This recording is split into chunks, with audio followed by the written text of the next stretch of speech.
எப்பயுமே நார்மலாக நம்ம வீட்டில் மேகியெல்லாம் செஞ்சுட்டு தாங்க இருக்கோம். ஆனால் இந்த மாதிரி மெத்தடில் செஞ்சு பாருங்கள், டேஸ்ட்டு சும்மா அல்டிமேட்டாக இருக்கும். அதுக்கு நீங்கள் 2 பேக்கெட் மேகி எடுத்துக்கோங்க. நான் 2 பேக்கெட் எடுத்துக்கிறேன். அதுக்கு வந்துட்டு பார்த்திங்க அப்படின்னா, ஒரு ஸ்டவ்வில் தண்ணியை நல்லா கொதிக்க வச்சு அந்த கொதித்த தண்ணியில் மேகியை போட்டு அதையும் நல்லா வந்துட்டு பாயில் பண்ணி எடுத்துக்கலாம்.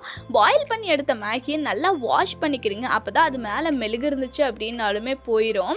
ஸோ வாஷ் பண்ணி மேகியை எடுத்துக்கிட்டிங்க அப்படின்னா, ஒரு குட்டி கடாயில் லைட்டாக எண்ணெய் ஊற்றி கருவேப்பிலை, பச்சை மிளகாய், வெங்காயத்தையெல்லாம் வந்துட்டு கட் பண்ணி போட்டு நல்லா வந்துட்டு வணக்கிக்கோங்க. தேவையான அளவுக்கு உப்பு சேர்த்து நல்லா வணங்கினதுக்கப்புறமா உங்கள் வீட்டில் கரம் மசாலா இருந்துச்சு அப்படின்னா ஆட் பண்ணிக்கோங்க. அதுக்கப்புறம் காரம் பத்தலை அப்படின்னா உங்களுக்கு மிளகாத்தூள் வேணும்னாலும் ஆட் பண்ணிக்கலாம். அது ஆப்ஷனல் தான்.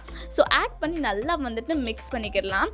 நல்லா வணங்கினதுக்கப்புறமா நல்லா மிக்ஸ் ஆனதுக்கப்புறமா மேகி கூட மசாலா கொடுத்துருப்பாங்க இல்லையா, அந்த மசாலாவையும் போட்டு நல்லா வந்துட்டு மிக்ஸ் பண்ணிக்கிடலாம். நல்லா மிக்ஸ் பண்ணிக்கிட்டு நம்ம வேக வச்சு வச்சுருக்க மேகி இருக்கு இல்லையா, அதை வந்துட்டு இது கூட வந்துட்டு கொட்டி நல்லா வந்துட்டு கிளறி எடுத்துக்கலாம். மேகி வந்துட்டு ஒன்று பார்த்தீங்க அப்படின்னா பலன்னு தனியாகவே தெரியும். குழஞ்சிலாம் போகிறதுக்கான வாய்ப்பே கிடையாது. அதுக்கப்புறமா நீங்கள் என்ன பண்ணுறீங்க அப்படின்னா, உங்கள் வீட்டில் டொமேட்டோ சாஸ் இருந்துச்சு அப்படின்னா நீங்கள் டொமேட்டோ சாஸ் சேர்த்துக்கலாம்.